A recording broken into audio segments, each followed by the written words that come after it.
పెదబాల శిక్షకు స్వాగతం. మహాభారతము అన్న మాట ఒక్క భారతానికి మాత్రమే అన్వయం. అద్వైత సిద్ధిని ఇక్కడే పొందడానికి అనువైనటువంటి స్థితిని కల్పించగలిగిన వేదము ఎంత గొప్పదో, ఆ వేదముతో సమానమైన స్థాయిలో వ్యాస భగవానుడు పంచమ వేదంగా మహాభారతాన్ని ఈ లోకానికి అందించారు. మహాభారత ప్రయోజనము కానీ, రామాయణ ప్రయోజనము కానీ, భాగవత ప్రయోజనము కానీ ఒక్కటే, ధర్మాన్ని అందించాలి. భారతం ఎన్ని మాటలు విన్నా ఇంకా వినాలి, ఇంకా వినాలి, ఇంకా వినాలనిపిస్తూనే ఉంటుంది. 100 కపిల గోవులు బంగారు తొడుగులతో ఇచ్చిన వాడికి ఎంత ఫలితమో మహాభారతాన్ని విన్నవాడికి అంత ఫలితం. మహాభారతాన్ని ఆంధ్రీకరించినప్పుడు ఎవరు చదువుకోవడం మొదలుపెట్టారో, ఎవరు వినడం మొదలుపెట్టారో వాళ్ళందరికీ కూడా త్రిమూర్తుల యొక్క రక్ష కలుగుగాక.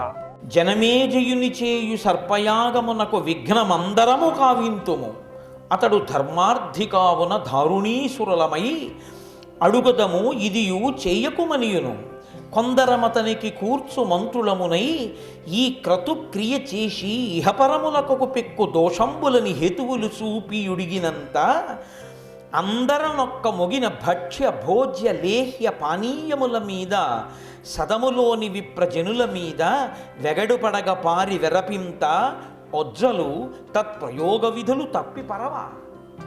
ఏమిటనయా అంత బెంగ పెట్టుకుంటావు? జనమేజయుడు యాగం మొదలుపెట్టాడు అనుకో, మనకి కామరూపం ఉంది, మనం బ్రాహ్మణ వేషాలు వేసుకుంటాం. జనమేజయుడికి బ్రాహ్మణులంటే భక్తి కాబట్టి మనం బ్రాహ్మణ వేషాలతో పెడతాం. విడితే బ్రాహ్మణులు వచ్చారని స్వాగతం చెప్పి కూర్చోబెట్టి ఏమిటంటాడు, చాలా తప్పు, ఇలాంటి యాగం చేయకూడదు. ఇటువంటి యాగం చేశావా నీకు రెండూ పోతాయి, ఇహము పోతుంది, పరము పోతుంది. ఇక్కడ సుఖం ఉండదు, పైలోకాల్లో సుఖం ఉండదు. రెండు పోయే యాగం ఎందుకు చేస్తావు? ఎవడైనా యాగం ఎందుకు చేస్తాడు? ఇహము పరము కొరకు చేస్తాడు. ఇక్కడ లోకం బాగుండాలి, పైన ఊర్ధ్వలోకాల వాసం దొరకాలి, అందుకు చేస్తారు యాగం. నువ్వు చేసే యాగం రెండూ పోగొట్టేస్తుంది, ఇలాంటిది ఎందుకు చేస్తావు అని మనం చెప్తాం. బ్రాహ్మణ భక్తితో యాగం చేయడం మానేస్తాడు. ఒకవేళ వినడనుకో, మనలోనే కొంతమందిని ఆంతరంగికులైనటువంటి మంత్రుల వేషాలు వేసుకుంటాం. కామరూపులం కాబట్టి మంత్రుల మాట కాదనడుగా, ఆంతరంగికులు వాళ్ళు చెప్పిన మాట వింటాడు. వెళ్ళి పరమ ప్రేమతో జనమేజయ తప్పు, ఇటువంటి యాగం చెయ్యొద్దు అని చెప్దాం, వింటాడు. ఇంకా వినలేదనుకో, యాగం మొదలెట్టి ఋత్విక్కులు కూర్చుంటారు. భక్ష్యము భోజ్యము లేహ్యము చోష్యము, తినేవి తాగేవి నాకేవి చప్పరించేవి ఇవన్నీ ఉంటాయిగా, వాటన్నింటి మీద పాకేద్దాం మనందరం. మనం అందరం పాకేస్తే విషతుల్యం అయిపోతుంది, దాన్ని హవిస్సుగా ఇవ్వరుగా. అక్కడ హవిస్సు పాత్ర ఉంటుంది, నేతి పాత్రలు ఉంటాయి, వాటన్నిటి మీద పాకేద్దాం. ఇంకెందుకు ఇస్తాడు హవిస్సు, యాగం అయిపోతుంది. అంతేకాదు వజ్జలు, వజ్జ అంటే ఉపాధ్యాయుడు, వజ్జ ప్రకృతి వికృతి, వాళ్ళు కూర్చుని ఉంటారు యాగం చేద్దామని. వెళ్ళి వాళ్ళ మీద పడదాం, పడి వాళ్ళ మీద పాకుదాం, తలలెత్తి బుస్ అందాం, వాళ్ళు లేచి పారిపోతారు. దీక్షలో ఉన్నవాడు లేచి పారిపోకూడదుగా. దీక్షలో ఉన్నవాడు పీటల నుంచి లేచిపోయి పరిగెత్తిన తర్వాత దీక్షాభంగం అయిపోయిందిగా, ఇంకెక్కడి యాగం పోయిందిగా. ఏమిటనయా బెంగెట్టుకుంటాం, వదిలిపెట్టే, దాని గురించి ఏం భయం లేదు. జనమేజయుడి యాగం మొదలు పెడితే జనమేజయుడి యాగం పాడు చేయడానికి మనకి ఇన్ని ఆలోచనలు ఉన్నాయి. అంటే అందులో ఉన్న కొంతమంది పెద్దలు అన్నారు, ఒరే మీరు చాలా తేలిగ్గా చెప్తున్నారా, ఒకసారి బ్రాహ్మణుడు మంత్రోచ్చాటనం చేసి అగ్నిలోకి మనం పడిపోవాలి అని ఆయన సంకల్పం చేసిన వెంటనే అపకారం చెయ్యడానికి వెళ్ళిన మనం ఎక్కడున్నామో వెతుక్కుంటూ వస్తాయి అగ్నికీలలు తినడానికి. నువ్వు వాళ్ళ మీద పాకడం కాదు, నీ మీదకి అగ్ని పాకుతుంది. ఎందుకంటే అగ్నికి వ్యాపించే గుణం ఉంది, అందుకే అశ్వశబ్దంతో పిలుస్తారు దాన్ని. గమనము చేత వ్యాపిస్తుంది అగ్ని. వ్యాపించే గుణం లేకపోతే ఇక్కడ అంటుకున్న అగ్ని ఎక్కడి వరకు వెళ్ళిపోతుంటుంది. అరణ్యంలో అగ్ని అంటుకుంటే అరణ్యాన్ని అంతటినీ కాలుస్తుంది, వ్యాపిస్తుంది. కాబట్టి అసలు మనం ఆ ప్రాంగణంలోకి వెళ్ళగానే వాళ్ళు మంత్రోచ్చాటనం చేస్తే మనం ఎక్కడ దాక్కున్నామో వెతుక్కుని మరీ వచ్చి పట్టుకుని లోకపోయి కాల్చేస్తాం. కాబట్టి నువ్వు నేను దాని మీద పాకడం ఏమిటి, బ్రాహ్మణుల మీద పడడం ఏమిటన్నా మతుందా నువ్వు చేసే ఆలోచనకి? ఏమి బాగులేదు నువ్వు చెప్పినటువంటి మాట. అంటే ఆయన వాసుకి తెల్లబోయి వింటున్నాడు. ఎలా మరి దీనికి పరిష్కారం ఎలా కుదురుతుంది, వీళ్ళు ఎలా రక్షింపబడతారు? అందులో ఏలాపుత్రుడు అని ఒక పాము, ఆయన హఠాత్తుగా లేచి ఓ మాట అన్నాడు. కద్రువ మనందరికీ శాపం పెట్టిన రోజు రాత్రి కద్రువ ఒడిలో తల పెట్టుకుని నిద్ర రాకపోయినా నిద్ర వచ్చినట్టుగా నటించి పడుకుని ఉన్నాను నేను. ఆ సమయంలో ఒక ఆశ్చర్యకరమైన సంఘటన జరిగింది. బ్రహ్మగారి దగ్గరికి దేవతలందరూ వెళ్ళారు. వెళ్ళి మహాపరాక్రమవంతులు కదా పాములు, అంత పరాక్రమవంతులైన జాతిని తన అధర్మానికి తన అసత్యానికి చనిపోమ్మని కద్రువ ఎలా శపించిందయ్యా? ఆవిడిచ్చిన వాక్కుకి పాముల జాతి అంతా నశించిపోవడమే. ఇంత బలవంతులైనటువంటి పాములందరూ పడిపోయి నశించిపోవలసిందే. అందులో ఆదిశేషుడు ఉన్నాడు, వాసుకి ఉన్నాడు, మహానుభావులు ఉన్నారు. వీళ్ళందరూ కూడా మడిసిపోతారా అని అడిగారు దేవతలు. అడిగితే వాళ్ళతో బ్రహ్మగారు అన్నారు, క్రూరాకారుల జగదపకారుల పన్నగుల దల్పగానోపని ఈ దారునికి హితంబుగా దుష్టోరగ సంహారమిప్పుడొడబడవలసెన్. అసలు కద్రువ నోటి వెంట ఆ మాట వచ్చేటట్టుగా ప్రేరణ ఎందుకు చేశామో తెలుసా? మీకెవరికి తెలీదు. క్రూరాకారుల పావును చూడగానే ఎంత బాగుందో అని ఇలా చూసేవాడు ఎవరు ఉండడు. దాని ఆకారం చూస్తేనే అసలు భయం. క్రూరాకారుల జగదపకారుల, జగత్తుకి అపకారం చేస్తాయి ఇవి. దానికి భయం వేస్తే కరుస్తుంది. కాబట్టి జగత్తుకి అపకారం చేసేటటువంటి లక్షణం ఉన్నటువంటి ఆ పాములు పన్నగుల దల్పగానోపని ఈ దారునికి హితంబుగా, అటువంటి పాముల యొక్క పాపపు నడత నేను భరించలేకపోతున్నానని భూదేవి ఏడుస్తోంది. అందుకని అవన్నీ నశించిపోవాలి. అవన్నీ నశించిపోవడానికే కద్రువ నోటి వెంట ఆ మాట వచ్చింది. కాబట్టి అవి నశించిపోతాయి. అది దేవతలకి ప్రీతికరమే, పాములన్నీ నశించిపోవడం. కాబట్టి నువ్వేం బెంగపెట్టుకోకర్లా, అవి పోని. కానీ ఇందులో దేవతా సర్పములు కొన్ని ఉన్నాయి. అవి దేవతలకు, భూమికి, మనుష్యులకు ఉపకారం చేసేటటువంటివి. అవి పడకుండా, ఆ యాగంలో పడిపోకుండా ఒకానొకప్పుడు వాసుకి చెల్లెలైనటువంటి జరత్కారు వేరొక మునిశ్రేష్ఠుడైనటువంటి జరత్కారుని వివాహం చేసుకుంటుంది. ఇద్దరి పేర్లు జరత్కారే. వారిద్దరికీ కలిపి ఆస్తికుడు అనబడేటటువంటి ఒక ముని పుడతాడు. ఆ ముని వెళ్ళి జనమేజయుడి యొక్క సర్పయాగాన్ని ఆపు చేస్తాడు. ఆపు చేస్తే పాపభూయిష్టమైన సర్పములన్నీ అప్పటి వరకు యాగంలో పడి కాలిపోతాయి. ఆ తర్వాత కొన్ని సర్పములు దేవతలతో చెలిమి చేసినవి, పుణ్యం చేసినవి, లోకోపకారం చెయ్యవలసిన పాములు కొన్ని మిగిలిపోతాయి. ఆ విధంగా వాటి సంఖ్యని తగ్గించేస్తాం. లేకపోతే వాటి సంఖ్య ద్విగుణీకృతం అయిపోతే ఈ భూమి మీద మిగిలిన ప్రాణులు బ్రతకవు. భయంతో చాలా బీభత్సమైన వాతావరణం ఏర్పడుతుంది. అందుకని అవి నశించిపోవడానికే ఈ ఏర్పాటు జరిగింది. ఒక జాతి అంతా దేనివల్ల నశించిపోతుంది అంటే, అందరూ కలిసికట్టుగా ఒకే రకమైన పాపపు జీవనానికి అలవాటు పడి ఒక సంఘముగా ధర్మ వ్యతిరిక్తమైనటువంటి ప్రవర్తనకి అలవాటు పడిపోతే ఈశ్వరుడు ఒక మహాత్ముని యొక్క వాక్కుని ప్రచోదనం చేస్తాడు. వాళ్ళకి వ్యతిరేకంగా విడిచిపెట్టు. దానికి ఏం పెద్ద యుద్ధం అక్కర్లేదు. ఎక్కడో ఎప్పుడో ఒక మహాత్ముడలిగి ఒక్క మాట అంటాడు అంతే. ఆయనన్న ఆ మాటకి ఆ జాతి అంతా నశించిపోతుంది. వ్యక్తుల యొక్క వాక్కు, ఈశ్వర బలం కలిగినటువంటి వారి వాక్కు అంత శక్తివంతం. దాన్ని ఈశ్వరుడు ప్రచోదనం చేయించి ఇబ్బందులు తీసుకొస్తూ ఉంటాడు. ఎప్పుడు మన జీవనము పాపభూయిష్టమైతే, మనం ధార్మికంగా ఉంటే ఆ ఈశ్వరుడే మనల్ని రక్ష చేస్తాడు. అందుకే ఘోర అఘోర రూపములు రెండూ ఈశ్వరుడికే ఉంటాయి సనాతన ధర్మంలో. తప్ప భయపెట్టడానికి ఓడు, భయపెట్టిన వాడి నుంచి రక్షించడానికి ఓడు సనాతన ధర్మంలో ఉండరు. ఇద్దరూ ఈశ్వరుడే అయి ఉంటాడు. భయకృత్ భయనాశన. భయమును సృష్టించిన ఆయనే, భయాన్ని పోగొట్టిన ఆయనే. ఆపద ఇచ్చిన ఆయనే, ఆపదని తీసేసిన ఆయనే. పాపమునకు ఫలితమిచ్చి ఘోర రూపంతో నిలబడ్డ ఆయనే. ప్రార్థన చేసినప్పుడు ఆ భయానకమైన రూపాన్ని విడిచిపెట్టి ఒక కన్న తండ్రిగా ప్రసన్నమూర్తిగా నిలబడిన ఆయనే. కాబట్టి మన నడవడిని బట్టి ఈశ్వరుడు మనకి కనపడము అన్నది, ఈశ్వరుడు మనకు ఫలితం ఇవ్వడము అన్నది ఆధారపడి ఉంటుంది. కాబట్టి అటువంటి మహాపురుషుడు ఒకడు జన్మించాలి. జన్మించితే ఆనాడు మనందరం గట్టున పడతాం. కాబట్టి ఆ ఆస్తికుడు పుట్టడానికి ఆ జరత్కారు ఎక్కడున్నాడు? ఆ జరత్కారుడు దొరికితే వాసుకి చెల్లెలైన జరత్కారువునిచ్చి వివాహం చెయ్యాలి అని ఆయన వైపుకి కథ తిరిగింది. తిరిగితే ఆయన యయావర వంశమునందు శ్రేష్ఠుడు, బ్రహ్మచారి, గొప్ప నియమపాలనం చేసేటటువంటి వ్యక్తి. ఇంకా ఎంత ఘోరమైన బ్రహ్మచర్యం అంటే ఆయన ఊర్ధ్వరేతస్కుడు. ఆయన భార్య అన్న మాటని కూడా స్మరణలోకి రానివ్వలేదు. అంత గొప్పగా శాస్త్రాధ్యయనం చేశాడు, అంత గొప్ప తపస్సు చేశాడు.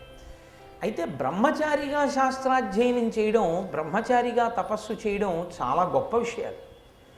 కానీ ఇవి ఎంతవరకు పనికొస్తాయి? ఒక వయస్సు వరకే. ఒక వయస్సు తర్వాత వివాహం నేను చేసుకోవడమా నేను చేసుకోకపోవడమా అన్న విషయంలో నాకు స్వేచ్ఛ ఉండదు. సనాతన ధర్మంలో ఎట్టి పరిస్థితులలోనూ వివాహం చేసుకోకుండా ఉండరాదు. ఎందుకంటే దాని వలన మీరు రుణపడిపోతారు. పితృరుణము అని ఉంటుంది. తండ్రికి కొడుకు పుట్టగానే రుణపడతాడు. దేనికి రుణపడతాడు? ఆయన నన్నెలా కన్నాడో నేను అలాగే ఇంకొక కొడుకుని కనాలి. కంటే తప్ప ఆ రుణం పోదు. ఒకవేళ తండ్రి శరీరం విడిచిపెట్టేసినా పితృదేవతలు చూస్తూ ఉంటారు, వీడు కన్నాడా కొడుకునని. నాన్నగారండి నేను కూడా కొడుకుని కన్నాను అని కొడుకుని కన్నప్పుడు సచేల స్నానం చేస్తారు. అందుకే ఏ బట్టలతో ఉన్నాడో ఆ బట్టలతో నీటి మీద చప్పుడయ్యేట్టు, నీరు పైకి ఎగిరేటట్టు ఎప్పుడు దెబ్బ కొట్టడం కానీ దూకడం కానీ చెయ్యరు. ఒక్క సచేల స్నానంలో కొడుకు పుట్టినప్పుడు కొంచెం ఎత్తైన ప్రదేశం నుంచి లోపల రాళ్ళవి లేవని నిర్ధారణ చేసుకున్న తర్వాత దాని మించి నీటిలోకి దూకుతాడు. దూకితే శరీరం నీటిలో పడ్డప్పుడు ఒక్కసారి నీరు పైకి లేస్తుంది. ఆ పైకి ధబ్ అన్న శబ్దంతో పైకి లేచిన నీటి కెరటాన్ని చూసి వీడు పితృరుణం నుంచి విముక్తుడయ్యాడు అని పితృదేవతలు సంతోషిస్తారు. అప్పుడు చేస్తారు సచేల స్నానం. ఇంకొకసారి సచేల స్నానం వేరొక అమంగళకరమైన సందర్భం కాబట్టి నేను దాన్ని అసలు ప్రస్తావన చేయను. మంగళ స్నానం, సచేల స్నానం కొడుకు పుట్టినప్పుడు చేస్తారు. కాబట్టి పితృరుణం నుంచి విడుదల పొందాలి. వాడు మహాతపస్వి కావచ్చు, చదువుకున్నవాడు కావచ్చు, గొప్ప తత్వవేత్త కావచ్చు, ఎన్ని తెలిసున్నవాడైనా కావచ్చు. అటు సన్యాసము తీసుకోకుండా ఇటు పెళ్ళి చేసుకోకుండా ఉండిపోయిన వాడు భ్రష్టుడవడమే కాదు, వాడి పితృదేవతలు కూడా భ్రష్టులైపోతారు. మహాభారతం తీర్పు చెప్తారు. కాబట్టి నేను పెళ్లి చేసుకోనండి, నాకు వేదాంతం అలవాటైందండి, నేను ఇలా ఉంటానండి, నాది చాలా గొప్ప వ్రతం అండి అన్నవాడు ఎవరో అది చాలా దుర్మార్గమైనటువంటి విధానం. అలా ఉండకూడదు, శాస్త్రం అంగీకరించదు దాన్ని. కాబట్టి ఆ జరత్కారు చేసినటువంటి తప్పేమిటంటే తాను బ్రహ్మచర్యమునందుండి శాస్త్రాధ్యయనం చేశాడు, తపస్సు చేశాడు, గురువుల యొక్క శుశ్రూష చేశాడు. దాని వలన ఆయనకి ఋషి రుణం తీరింది. కానీ పెళ్లి చేసుకోకుండా ఉండిపోయాడు. ఘోరవ్రతములు సలుపుచు దార పరిగ్రహము సేయ తానొల్లక సంసారపు భవభీతి అపార వ్యామోహపాశ బంధచ్యుతుడై. ఆయన భార్యని స్వీకరిస్తే పిల్లలు పుడతారు, పిల్లలు పుడితే సంసారం వస్తుంది, సంసారం వస్తే మాయ కమ్ముతుంది, మాయ కమ్మితే మళ్ళీ పుట్టాలి. కాబట్టి అసలు నేను దారని స్వీకరించాను, నేను పాణిగ్రహణం చేయను, నాకు భార్య వద్దు, గృహస్థాశ్రమం వద్దు అని ఆయన పెళ్లి చేసుకోకుండా ఉండిపోయాడు. ఉండిపోయి ఒక రోజున ఎందుకో ఈశ్వరుని యొక్క అనుగ్రహం ఒక ప్రాంతంలో తిరుగుతున్నాడు. ఆ తిరుగుతున్నటువంటి సమయంలో అక్కడ కొంతమంది ఆ నీటి సరస్సు ఒకటి ఉంది, ఆ నీటితో కూడినటువంటి ఒక చిన్న సరస్సు. అక్కడ ఔరుగడ్డితో చేయబడినటువంటి దుబ్బులు కొన్ని ఉన్నాయి. ఆ దుబ్బుల యొక్క వేర్లు ఎలకలు కొరికేసాయి. ఒకే ఒక్క వేరుంది, అసలేది గడ్డి దుబ్బు. ఆ గడ్డి దుబ్బుకున్నది ఒక్క వేరు. ఆ ఒక్క వేరుతో ఉన్నటువంటి గడ్డి దుబ్బుకి గడ్డి పరకలు చాలా ఉంటాయి కదండి. ఆ పరకలన్నీ పట్టుకుని కొంతమంది తలకిందులుగా వ్రేలాడుతూ ఈయనన్నాడు వాళ్ళని చూసి, అబ్బో ఇది ఒక గొప్ప తపస్సులా ఉంది, ఒక వేరున్న గడ్డి దుబ్బుకున్న గడ్డి పరకలు పట్టుకుని ఇంతమంది తలకిందులుగా వ్రేలాడుతూ సూర్యకిరణాలు తింటూ ఉన్నారు, గడగడగడగడ వణుకుతున్నారు మీ అందరూ, తలలు కంపిస్తున్నాయి, నాడులు పైకొచ్చి ఉన్నాయి, ఇంత గొప్ప తపస్సు ఎలా చేస్తున్నారు, దీని యొక్క గొప్పతనం ఏమిటో నాకు చెప్తే నేను చేస్తాను అని. అంటే వాళ్ళు అన్నారు, ఆ తలక్రిందులుగా వేలాడుతున్న వాళ్ళు, మా ప్రారంధమయ్యా ఇది తపస్సు కాదు, మా వంశంలో జరత్కారుడు అనబడేటటువంటి వాడు ఒకడు పుట్టాడు, వాడు పెళ్లి చేసుకోనని భీష్మించాడు, వాడు పెళ్లి చేసుకోనని భీష్మించిన కారణం చేత ఇదిగో తిరగేసి కట్టబడ్డాం, వేలాడుతున్నాం. ఆ వేర్లు ఆ పిల్లవాడు పెళ్లి చేసుకోకుండా ఉన్న కొద్దీ యమధర్మరాజు గారు ఎలక రూపంలో కొరికేస్తున్నాడు ఆ వేర్లు. కాబట్టి ఇప్పుడు మా పుణ్యం, మేము చేసిన తపస్సు మమ్మల్ని రక్షించకుండా పోతుంది. మేము చాలా ధార్మికంగా జీవించాం, మేము చాలా గొప్ప తపస్సు చేశాం, కానీ ఉపయోగమే ఉంది. అదిగో మా వంశంలో పుట్టినవాడు పెళ్లి చేసుకోవడం మానేశాడు, దానివల్ల ఇంకొక వేరు ఉండిపోయింది. అంటే ఇంకా వాడు పెళ్లి చేసుకుంటానని అంగీకరించి పెళ్లి చేసుకుని ఒక కొడుకుని కనడానికి ఉన్నటువంటి సమయము చాలా కొద్దిగా మిగిలి ఉంది. వాడు కానీ ఈ కాస్త సమయంలో కూడా పెళ్లి చేసుకోకుండా అలాగే ఉండిపోతే ఆ ఒక్క వేరు యమధర్మరాజు గారు కొరికేస్తాడు. కొరికేస్తే ఇది తపస్సు కాదుగా, కొరకగానే అంతే వేగంతో మేము అధోలోకములకు వెళ్ళిపోతాం. ఇక మాకు ఊర్ధ్వలోకవాసం ఉండదు. మేము చెయ్యని నేరానికి ఒక ధూర్తుడైనటువంటి కొడుకు పెళ్లి చేసుకోకుండా ఉండిపోయి మేము లోకాన్ని ఉద్ధరిస్తున్నామని తిరుగుతూ తపస్సు చేస్తున్నానని చెప్పుకుంటున్న వాడి వల్ల మేము ఇంతటి నేరాన్ని పొందాం. వాడు తపస్సు చెయ్యక్కర్లేదు, శాస్త్రాలు తెలవక్కర్లేదు, ఇంకోటి చెయ్యక్కర్లేదు. వాడు గృహస్థాశ్రమంలో ఉండి వాడి ధర్మం వాడు చేసి ఉంటే మేమందరం తరించి ఉండేవాడు. కాబట్టి నాయన, నువ్వెవరో మాతో ప్రీతి కలిగిన బంధువు మాట్లాడినట్టు మాట్లాడావు. నీకెప్పుడైనా మా వాడు ఆ జరత్కారుడు అన్నవాడు కనపడితే వాడికి చెప్పవయా మా బతుకి ఇలా ఉందని అన్నారు. అంటే ఆయన అన్నాడు, మీరలు నా పితృ దేవతలు ఆరాధ్యులు, ఏను మీకు ఆత్మజుడ జరత్కారుడను వాడ, ముందర దార పరిగ్రహము సేయ తగులదు బుద్ధిన్. అయ్యయ్యో, మీరు వెతకమన్న జరత్కారుడు ఎవరో కాదు, నేనే.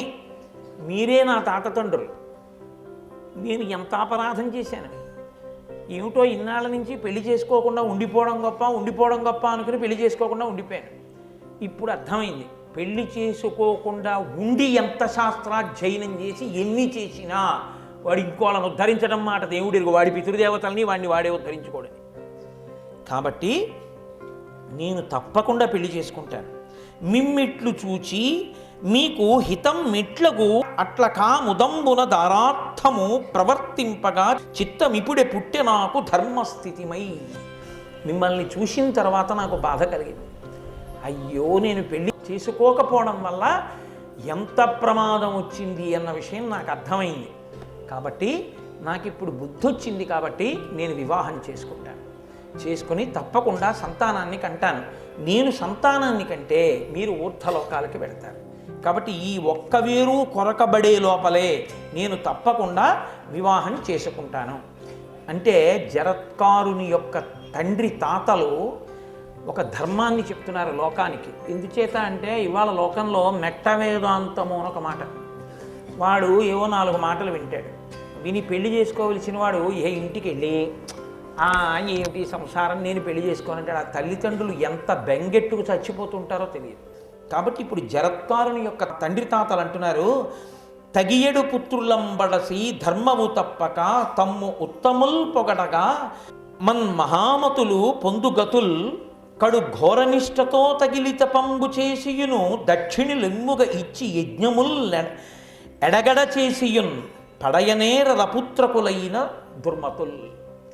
యజ్ఞాలే చేయని, యాగాలే చేయని, కోట్ల రూపాయలు దక్షిణలే ఇవ్వని, ఘోర నిష్టతో తపస్సులే చేయని, వివాహం చేసుకుని పిల్లల్ని కని గృహస్థాశ్రమంలో ఉండనటువంటి వాడికి ఎట్టి పరిస్థితులలో స్వర్గద్వారమును చూడనివ్వరు. వాడు అధోగతికే వెడతాడు.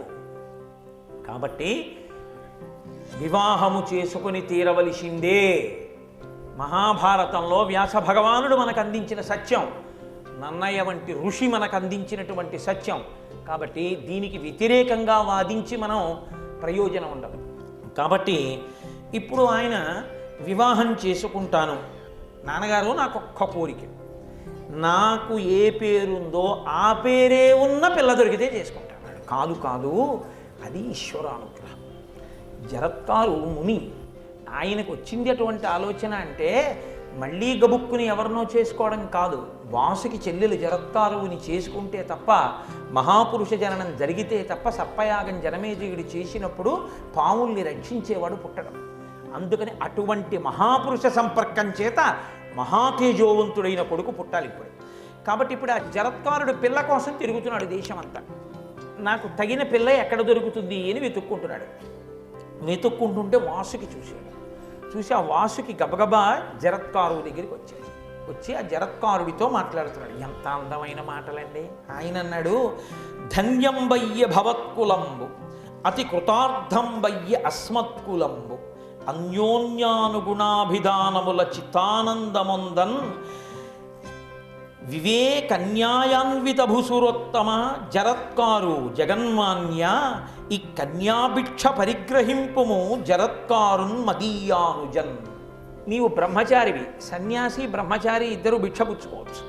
నువ్వు బ్రహ్మచారివి కదూ, నేను భిక్ష ఇద్దాం అనుకుంటున్నాను. ఏమిటో తెలుసా భిక్ష? మీది అద్భుతమైన వంశం. నిశ్చితార్థం చేసుకునేటప్పుడు ఈ మాటలు చెప్పి చేసుకోవాలి. వాళ్ళ వంశం వాళ్ళు చెప్పాలి, వీళ్ళ వంశం వీళ్ళు చెప్పాలి. రెండు వంశాలు మంచివి అని అక్కడ ఉన్న పెద్దలు విని సంతోషించాలి. అప్పుడు నిశ్చితార్థం చేసుకోవాలి. కాబట్టి వాళ్ళు అక్కడికి వెళ్ళినప్పుడు వాసుకి చెప్తున్నాడు. ఆయన అంటున్నాడు, మీ వంశము చాలా గొప్పది, మా వంశము చాలా గొప్పది. ఇవాళ మా వంశము ధన్యత చెందింది మీ వంశంతో వియ్యం అందడం వల్ల. నా చెల్లెలుంది, ఆమె పేరు జరత్కారు, నీ పేరు జరత్కారుడు. ఇద్దరి పేర్లు గుణములు కూడా కలిశాయి. అన్నిటికన్నా ప్రధానమేది వివాహంలో అంటే గుణములు కలిగాయి. ఆయన గుణం ఎటువంటిదో పిల్ల గుణము కూడా అటువంటిదే అయితే ఇద్దరూ సంతోషంగా ఉంటారు. గుణములు కలిసాయనుకోండి, వాళ్ళకి నప్పింది, హాయిగా ఉన్నారు, అది ప్రధానం. ఇద్దరూ కలిసి ఉంటే చాలు. కాబట్టి ఇద్దరూ కలిసి ఉంటారు. గుణములు, ఇద్దరి పేర్లు కూడా కుదిరేయో, ఇది విచిత్రం అన్నాడు వాసుకి. గుణములే కాదు, పేర్లు కూడా కలిసాయి మీ ఇద్దరికి. నా చెల్లెలి పేరు జరత్కారు, నీ పేరు జరత్కారుడు. బాగుంది కదా చక్కగానే. కాబట్టి ఈ పెళ్లి చేద్దామా అంటే ఆయన కూడా, నేను ఇలాంటి పిల్ల కోసమే వెతుక్కుంటున్నాను, తప్పకుండా.